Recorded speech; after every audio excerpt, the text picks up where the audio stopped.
It's fitting that our final spotlight is one of the final days that Larry Wesche will represent Napoleon.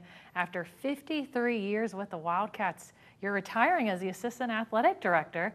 What did you enjoy most in those 5 decades with the Wildcats? Oh, I don't know where to begin. I enjoyed working with the kids, following all the sports, I mostly worked at the junior high level. So I think that was one area I think I wanted to stress and get to know the kids and get the feeder programs and work on that. So I'm going to miss that. I'll still be going to most of this stuff, so I'm not going to be missing from Napoleon activities, but maybe not at school quite so much though. You said that in your time, there's probably only a handful of games that you have missed over the 50-plus years you've been there. What got you into athletics?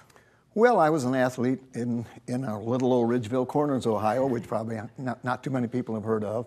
Napoleon was about 8 miles from Ridgeville, and I always looked up. Napoleon has such a great sports tradition, great coaches, Charlie Buckemeyer and Fred Church, and I looked up to them going to Ridgeville, and I just wanted to be a part of that. So when I graduated from college, I was hoping I had aspirations of being a head coach someday, but I also wanted to be at Napoleon.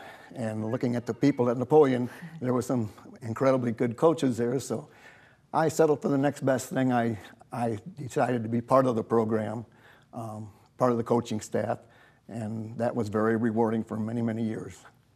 What would you say is a favorite memory in your time there? Well, it's got to be 1981, the Napoleon Boys State Championship. That was just an absolutely incredible run. We had a 4-year run where we lost about 3 games.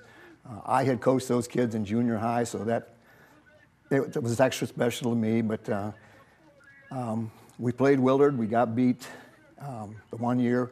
Come back the next year, both teams were undefeated.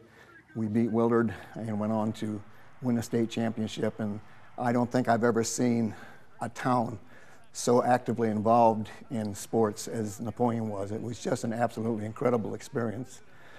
And then, of course, our girls got to do it several years later. Well, a lot of years later. That was about 4 or 5 years ago. Probably should have had 2 straight state championships, but with COVID, they didn't get to play the finals. But that was also incredible.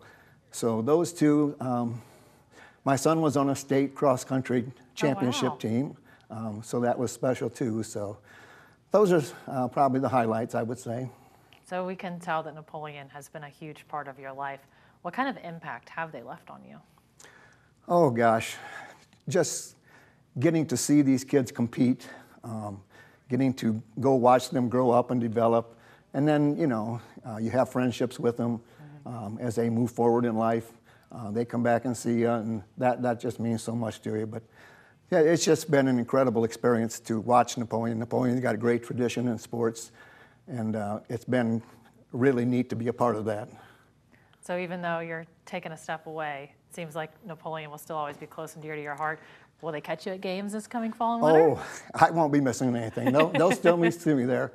I got my front row seat for basketball games when they opened up the Grand Canyon 50 years ago, I guess it was. I got the seat right in the middle in the front row, and I've been there ever since. And I plan to be there for as long as I can. That's good, and I bet Napoleon will really appreciate you still making an impact there with the school. Thank you so much for coming in and talk about the Wildcats. Well, thank you. Appreciate it.